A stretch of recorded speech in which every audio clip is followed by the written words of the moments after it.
네, 오미크론 변이로 확진자가 계속 늘고 있죠. 이런 상황에서 정부가 새로운 방역 체계를 도입을 하는데요. 그 내용이 상당히 좀 복잡하고 궁금한 부분도 많이 있습니다. 중앙사고수습본부의 손영래 사회전략반장 연결해서 자세히 들어보도록 하겠습니다. 나와 계시죠? 예, 안녕하십니까. 네, 반장님께서 어제 유행의 정점을 예측하기 어렵다 이런 취지의 말씀을 하셨던데 이걸 어떻게 이해를 해야 되는 거예요?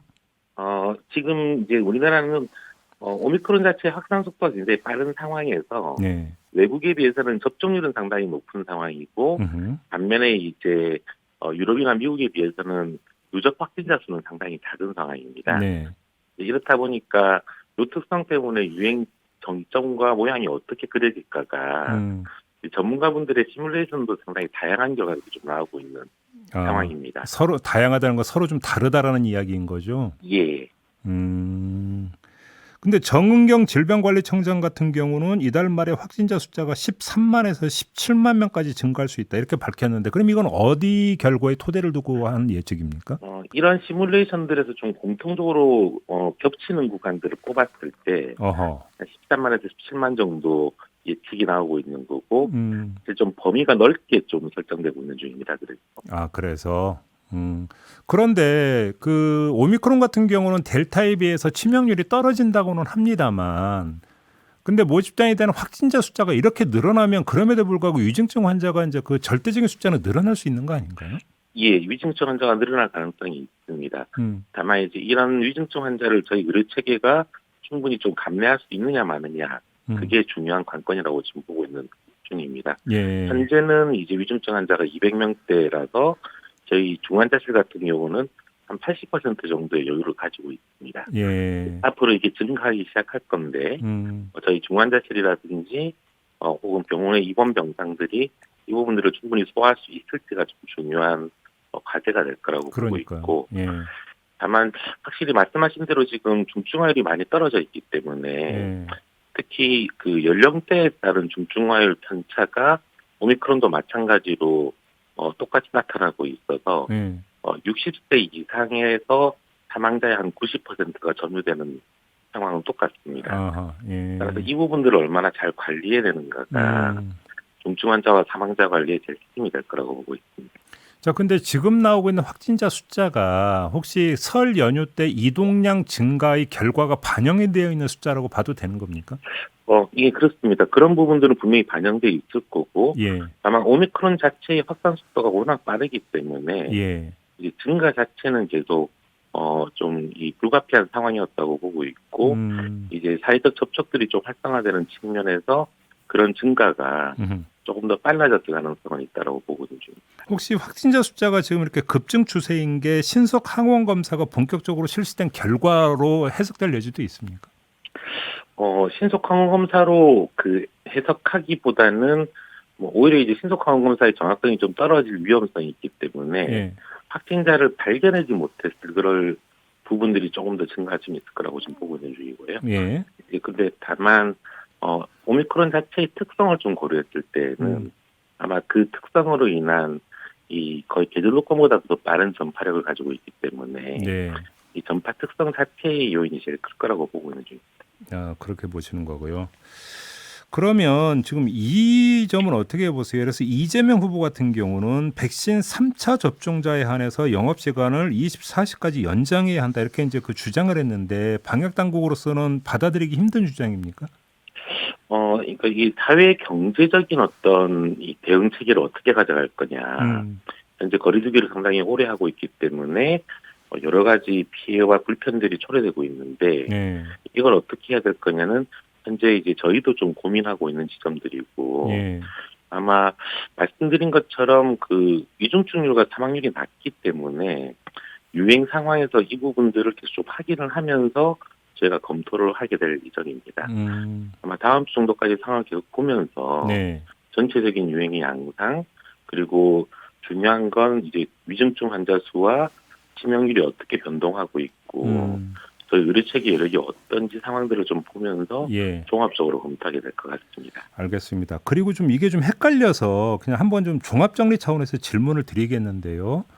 자, 코로나에 확진이 됐는데 위중증이 아닌 경우에는 지금 자가격리 7일 딱 이렇게 그 정리해서 이해를 하면 되는 겁니까? 어떻게 되는 겁니까?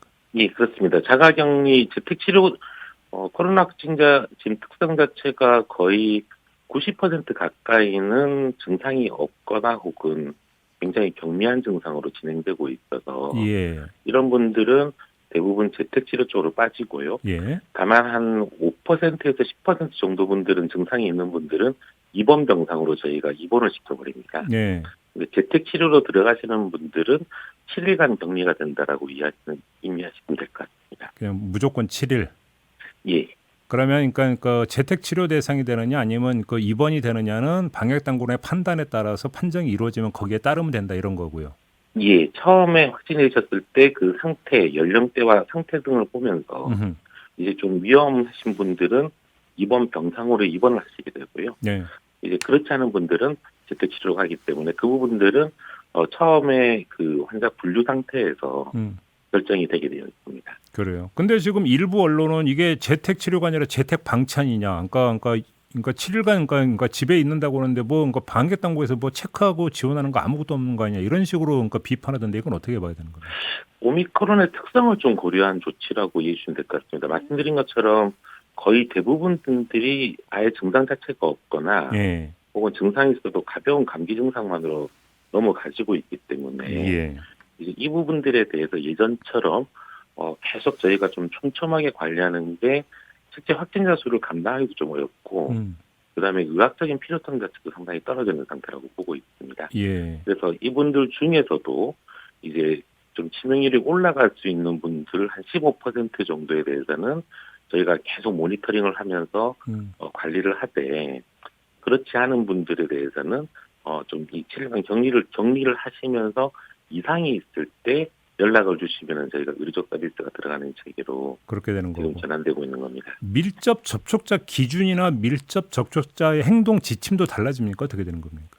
지금 접촉자 자체도 예전처럼 포괄적으로 조사해서 예. 가능성이 조금 있으면 다수를 격리시키는 체계라기보다는 음흠.